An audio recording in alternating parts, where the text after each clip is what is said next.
So guys, അപ്പോൾ പടം തിയേറ്ററിലുള്ളപ്പോൾ പൈസ കൊടുത്ത് കാണാതെ ഒടുവിൽ അത് പൊട്ടി പാളീസായ ശേഷം സോഷ്യൽ മീഡിയയിൽ മാത്രം സിനിമാസ്വാദനം ചമയുന്ന കുറച്ച് അണ്ണന്മാരുണ്ട്.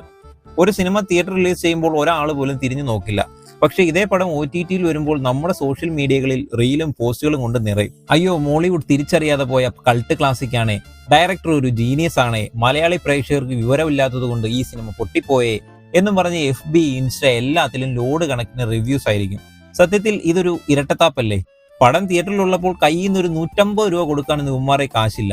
ഈ 150 രൂപ മുടക്കാൻ കഴിയാത്ത നമ്മളാണോ ഇപ്പോൾ ഈ സിനിമയ്ക്കൊക്കെ കൾട്ട് ക്ലാസിക് സർട്ടിഫിക്കറ്റ് കൊടുക്കേണ്ടത്? സത്യം പറഞ്ഞാൽ ഇപ്പോഴത്തെ ചില സിനിമാ പ്രേമികളുടെ ആസ്വാദനം എന്ന് പറയുന്നത് വെറും ഇൻസ്റ്റഗ്രാം റീൽസിൽ ഒതുങ്ങുന്നതാണ്. സിനിമ തിയേറ്ററിൽ ഓടുമ്പോൾ ആരും തിരിഞ്ഞു നോക്കില്ല. എന്നാൽ അത് OTT വന്ന് അതിന്റെ BGM-ഉം സ്ലോ മോഷൻ സീനും ഒക്കെ വെച്ച് ആരെങ്കിലും ഒന്ന് ഇൻസ്റ്റഗ്രാമിൽ എഡിറ്റ് ചെയ്ത് ഒരു റീൽസ് ഇട്ടാൽ അത് കണ്ട് ഓടിച്ചെന്ന് കമന്റ് ബോക്സിൽ വാവ് ക്ലാസിക് എന്ന് ടൈപ്പ് ചെയ്യും.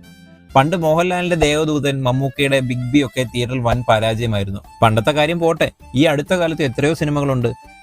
കുഞ്ചാക്കോ ബോബനെ നായകനാക്കി നിസാം ബഷീർ സംവിധാനം ചെയ്ത ഒരു ദുരൂഹ സാഹചര്യത്തിൽ തന്നെ ഇതിന് വലിയൊരു ഉദാഹരണമാണ്. വലിയ പരസ്യങ്ങളില്ലാതെ വരുന്ന ചെറിയ നല്ല സിനിമകളെ തിയേറ്ററിൽ പോയി സപ്പോർട്ട് ചെയ്യാൻ നമ്മൾ തയ്യാറാകില്ല.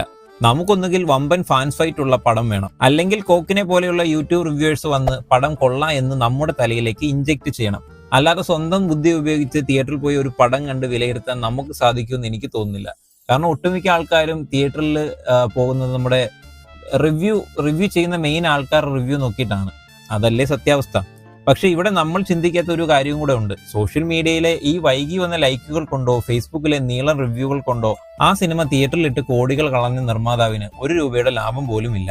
സിനിമ തിയേറ്ററിൽ പൊട്ടുമ്പോൾ ആ പ്രൊഡ്യൂസർ അപ്പോഴത്തേക്കും അടുത്ത പടം പിടിക്കാൻ പോലും ആവാതെ ഫീൽഡ് ഔട്ടിന്റെ വക്കീലെത്തിയിട്ടുണ്ടാവും. സംവിധായകനാണെങ്കിൽ കരിയർ അവസാനിപ്പിച്ച് വീട്ടിലിരിക്കുന്നുണ്ടാവും. അവര് തകർന്ന് തരിപ്പണമായി കഴിഞ്ഞിട്ടായിരിക്കും നമ്മൾ ലാപ്ടോപ്പിൽ പൈറേറ്റഡ് പ്രിന്റോ OTT ഓൺ ചെയ്ത് വെച്ച് റിവ്യൂ എഴുതുന്നത്. വലിയ സ്ക്രീനിലും നല്ല സൗണ്ട് സിസ്റ്റത്തിലും കണ്ട് ആസ്വദിക്കേണ്ട ലാൻഡ്സ്കേപ്പുകളും സിനിമയുടെ ഡീറ്റെയിലിങ്ങും ഫോണിന്റെ 5.5 ഇഞ്ച് സ്ക്രീനിൽ 1.5x സ്പീഡിൽ കണ്ടിട്ടാണ് നമ്മൾ ഈ വലിയ സിനിമ വലിയ ക്ലാസിക് ആണെന്ന് പ്രഖ്യാപിക്കുന്നത്. ഇതിലും വലിയ ക്രൂരത മറ്റൊന്നില്ല. സിനിമ തിയേറ്ററിൽ ഇരിക്കുമ്പോൾ അതിനെ സപ്പോർട്ട് ചെയ്യാതെ അത് ചത്ത് കഴിഞ്ഞിട്ട് സോഷ്യൽ മീഡിയയിൽ വന്ന് മെഴുകിയിട്ട് യാതൊരു കാര്യവുമില്ല. നല്ല സിനിമകൾ തിയേറ്ററിൽ വരുമ്പോൾ റിസ്ക് എടുത്ത് കാണാൻ തയ്യാറാകുക. ഒരു 150 രൂപയല്ലേ, നല്ല പടമാണെങ്കിൽ പോയി കാണുക, കണ്ട് ആസ്വദിക്കുക. അല്ലെങ്കിൽ മലയാള സിനിമയിൽ ഇനി പരീക്ഷണ ചിത്രങ്ങൾ ഉണ്ടാകില്ല.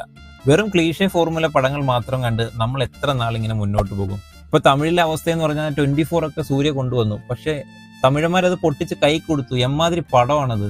പറഞ്ഞിട്ട് എന്താ കാര്യം? ചത്ത് കഴിഞ്ഞിട്ട് കൾട്ട് ക്ലാസിക് എന്ന് വിളിക്കുന്ന ഈ ഇരട്ടത്താപ്പിനെ കുറിച്ച് നിങ്ങൾക്ക് എന്താ പറയാനുള്ളതെന്ന് വെച്ചാൽ അത് കമന്റ് ചെയ്യുക. ഈ ചാനൽ ആദ്യമായിട്ടാണ് നിങ്ങൾ കാണുന്നതെന്നുണ്ടെങ്കിൽ ചാനൽ സബ്സ്ക്രൈബ് ചെയ്യാനും മറക്കരുത്. ബൈ.